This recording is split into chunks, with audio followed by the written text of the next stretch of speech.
Hello and good morning and good afternoon to everyone else who's watching us from other areas of the world.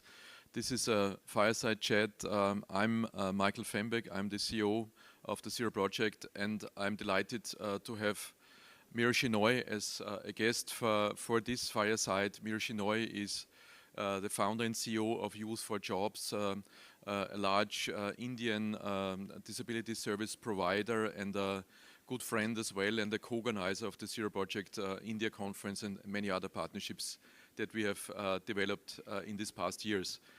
So welcome, Meera. Hi, Michael. So good to be here. And yes, it's a good afternoon. I'm missing being there this year, and therefore it's still good to at least see and participate virtually.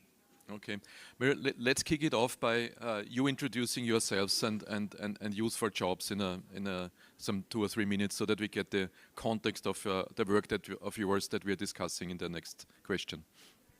Sure. So, Youth for Jobs, the vision of Youth for Jobs is that every youth with disability should be out of poverty and active and independent. And the pathway we use is what we know best, which is upskilling the youth and linking them to a sustained livelihood, which means either a job or an enterprise. Because this work is challenging, we do it through a whole range of partnerships in India itself, from government to community to not-for-profits, educational institutions, and civil society. The work is at scale, it's in pan-India. We work with 18 disabilities, and our skilling programs are at different levels depending on the geography, depending on the educational level and the disability. So we work at the grassroots, and that gives really the reach, because as you know, in India and developing countries, almost 69% is in rural areas, and those are the most vulnerable because they're completely cut off from markets. So we train those youth, both young men and women with disabilities, and then we link them to sustained either jobs or enterprises.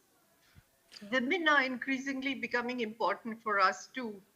We're very happy to work on several areas with the Zero, which is women with disabilities. That's called We Do, the grassroots project of ours.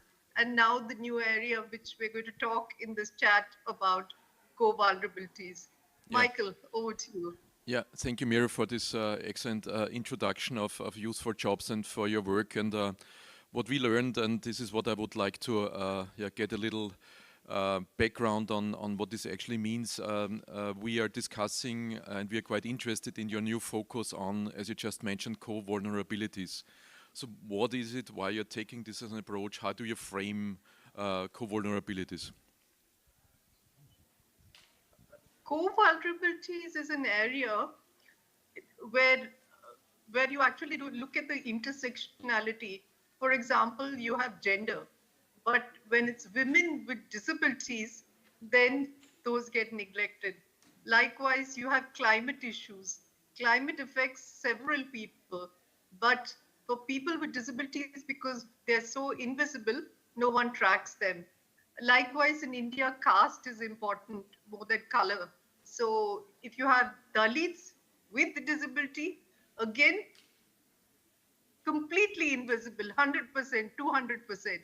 So what that means is that in this whole space of co-vulnerabilities, Michael, since innovations are so important and they are actually the heart of the Zero Project, what we really need to do is to have a focused approach to get innovative solutions in the space for the co-vulnerable, and then see how we can scale them up.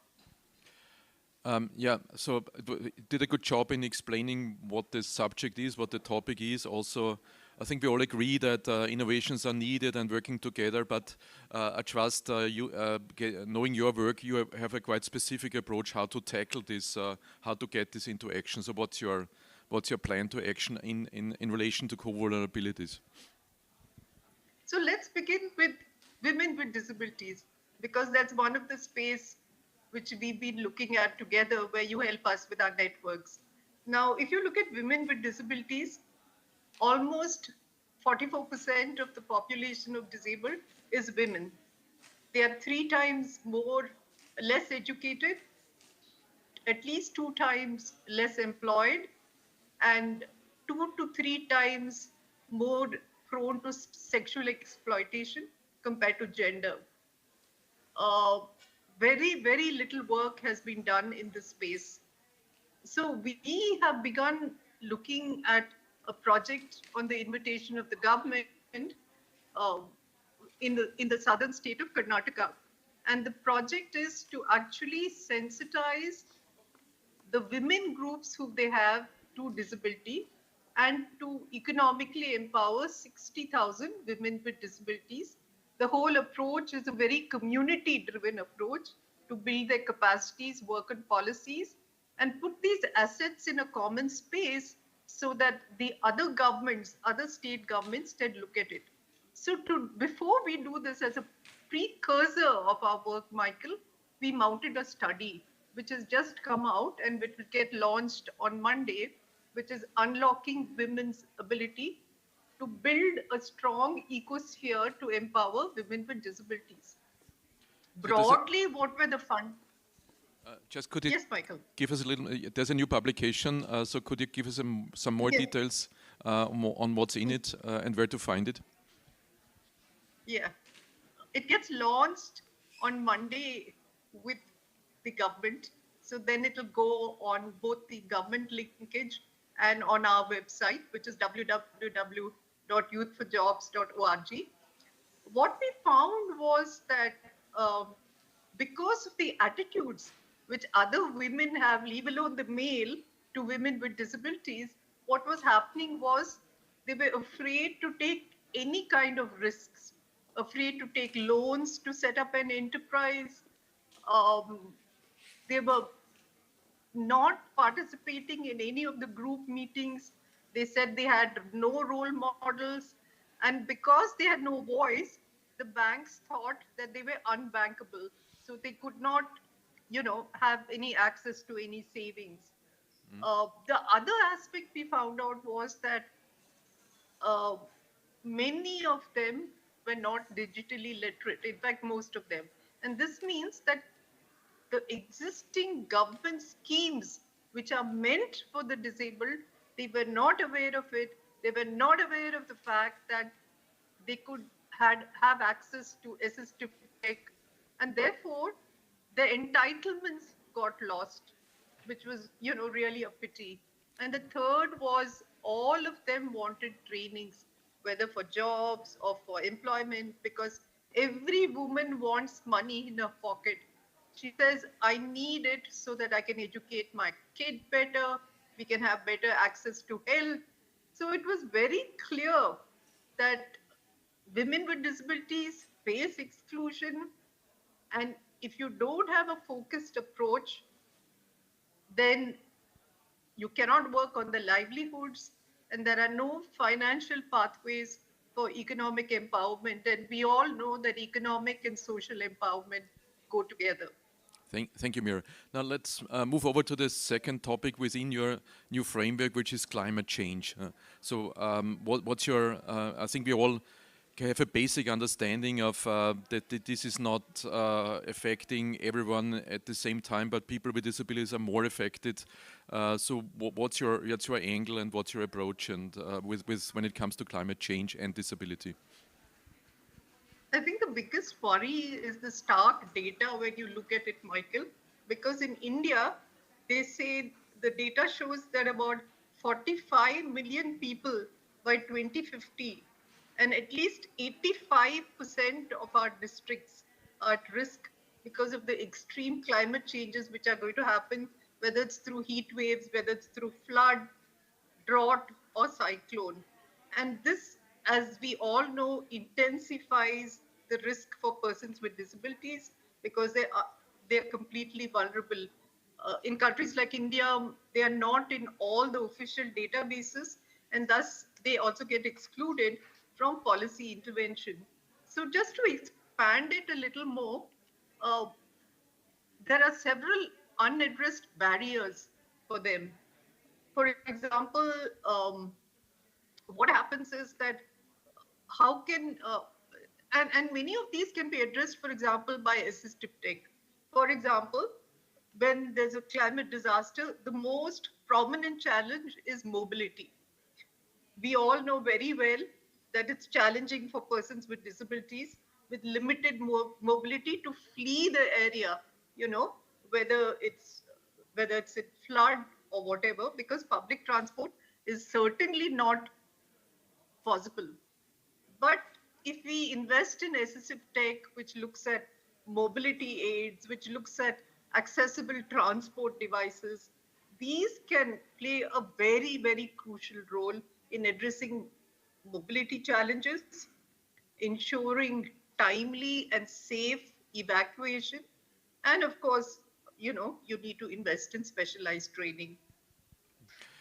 Yeah, thank you for pointing this out. So it gives us a little understanding of some areas where climate change hits already people with disabilities more than other people, mobility, evacuation, but there's definitely more. There's water shortages, there's the heat. I think you have a more general approach how to research and how to get a grip on this topic to even understand the needs and the all the angles and dimensions of this fast and steady growing crisis response, as we call it in the Zero project. So what's your call to action or your work in that area? Yeah, I think the call to action is it's very clear that the field's progression, if you need to look at an important space like co-vulnerability, the field's progression is based on building a credible knowledge base. You need to bring all the actors together.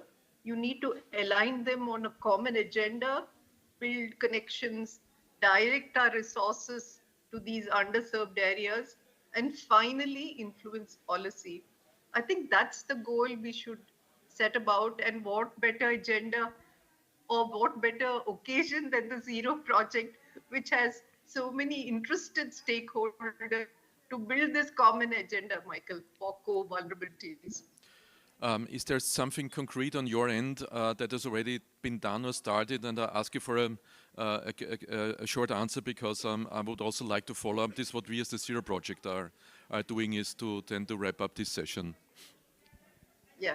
So I think what we are doing is that we are looking, as I said, these subsectors: women with disability, climate induced migrants, or climate induced, what it means for women, for persons with disabilities, and then to look at Dalits with disabilities. So we've begun by the first study, which is for women with disabilities. So one by one, we'll start looking at this. But more important, I think what we have done for the women with disabilities is we brought together all the important stakeholders who work on gender, okay, and who look at economic empowerment, and who are interested in impact. So this way we bring, and of course the government. So we're bringing all these stakeholders together to get them interested in the space of women with disability, which is one of the area of co-vulnerability. And that's what we plan to do for all the others. Mm-hmm. Thank you, Meera. So I mentioned already, but also again for the audience here, there's a close cooperation between the work of the Youth for Jobs in India and the Zero projects here in Vienna, but with its global outreach and your focus on climate change that you mentioned, and you described some examples of what this means in practice, will be one of the core focus area of the next Zero Project call for nominations.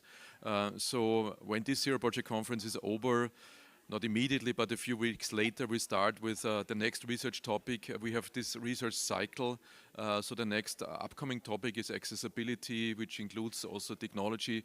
But for the first time, we add crisis response as a really broad and focused research topic, understanding the needs that you described, Meera, but also reflecting many other people's interest and willingness also to cooperate and to build new shared knowledge networks on that. And this is what we also mean by giving a focus on the Zero Project on next year's topic of crisis response. So stay tuned with the Zero Project. If you have outstanding innovations, if you want to collaborate, if you want to contribute, the next year's Zero Project research is also on crisis response.